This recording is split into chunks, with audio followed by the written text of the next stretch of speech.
I now welcome Rusty Bowers, a distinguished legislator from Arizona. Speaker Bowers, thank you for being with us today. You're the Speaker. This is a loyal, lifelong Republican. He's a conservative who fought to get Trump reelected. Arizona House Speaker Rusty Bowers, come on up here. Rusty Bowers is just a compelling person. It's hard to talk to him and not believe him. And the stories that he told about his direct communications with the president were just so indicative and so powerful that he was kind of an obvious choice, frankly, for somebody that America needed to hear from directly. After the election, you received a phone call from President Trump and Rudy Giuliani in which they discussed the result of the presidential election in Arizona.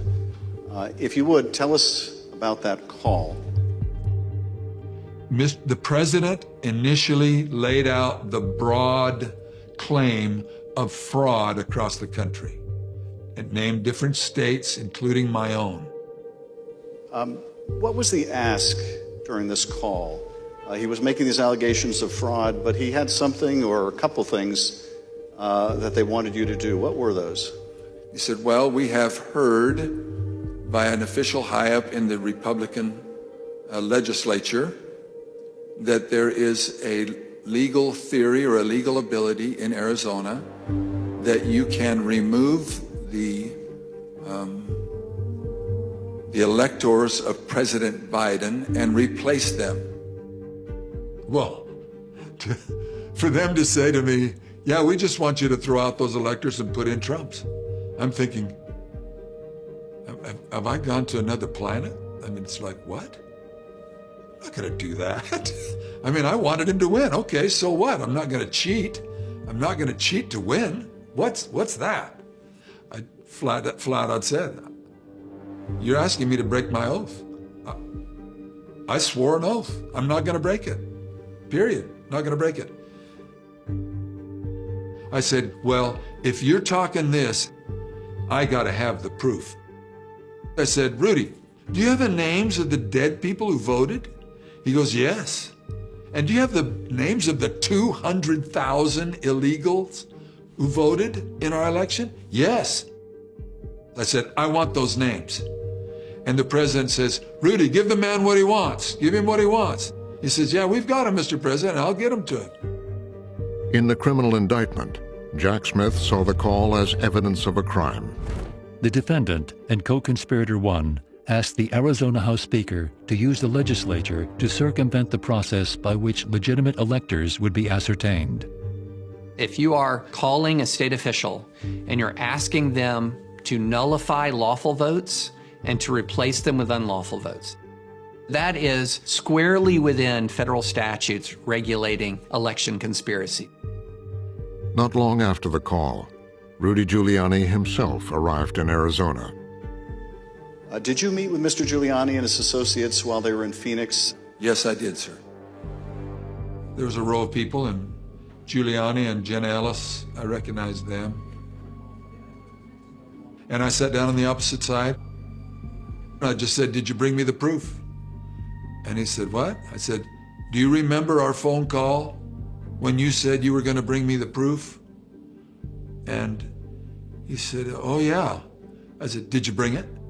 And he turned to Jenna Ellis and he says, do you have the proof? And she said, yeah. Well, can we see it? And she leans over and fumbles through her briefcase and says, oh, no, I don't have it here. It must be at the hotel room. In this meeting or at any other later time, did anyone provide you with evidence of election fraud sufficient to affect the outcome of the presidential election in Arizona? No one provided me ever such evidence. Giuliani was kind of frustrated with us all, and he said, you know, we've got a lot of theories, we just don't have the evidence. And when I heard him say that, I said, did he just say what I thought he said? And they all looked at me like the same thing on their mind, like, whoa, you know that? Yeah, he just said that. That was like a rocket's red glare moment, like, wow, you gotta be kidding. This is like this is the clown show. They're out hunting. They're trying to find something, and they're wanting us to participate in this. And he says that? Holy moly, we can't do this stuff. You know, it's like. Rudy Giuliani refused to answer questions from the committee about his conversations with Bowers. Trump attorney Jenna Ellis also refused. For the January 6th committee, that meeting with Bowers was a bombshell revelation. We have a lot of theories, but we don't have any evidence. That shows that none of this had to do with evidence or reality, right? This is all about just making stuff up in order to justify keeping Trump in power. The phrase Giuliani uttered would become iconic, and Giuliani a central figure in Trump's indictment, listed as co-conspirator number 1. Co-conspirator 1 responded with words to the effect of, "We don't have the evidence, but we have lots of theories." It shows Rudy Giuliani admitting that there's no evidence for the theories they have, that these are just talking points, not backed with any fact. And that's exactly the theory of the government. During the conversation, did he bring up the fact that you shared a similar party?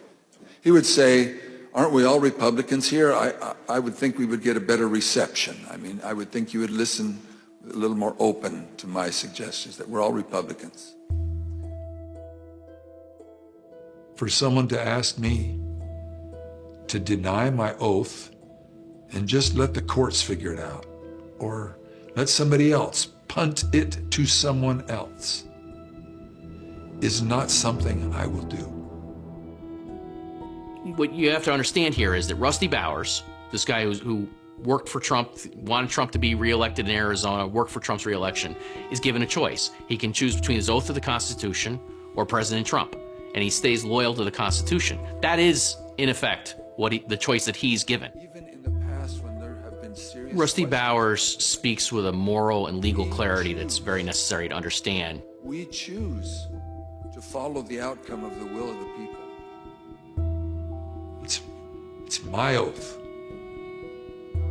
And I hope that I'll never break that. I know I'm not perfect. I'm certainly not a perfect witness.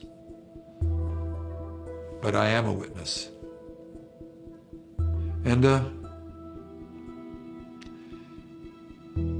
I had my say. And I wasn't trying to flower it up. Wasn't trying to be anything other than just Rusty.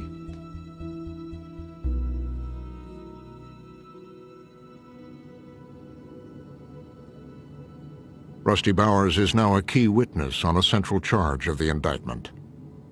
The defendant and his co-conspirators executed a strategy to use knowing deceit in the targeted states to impair, obstruct, and defeat the federal government function.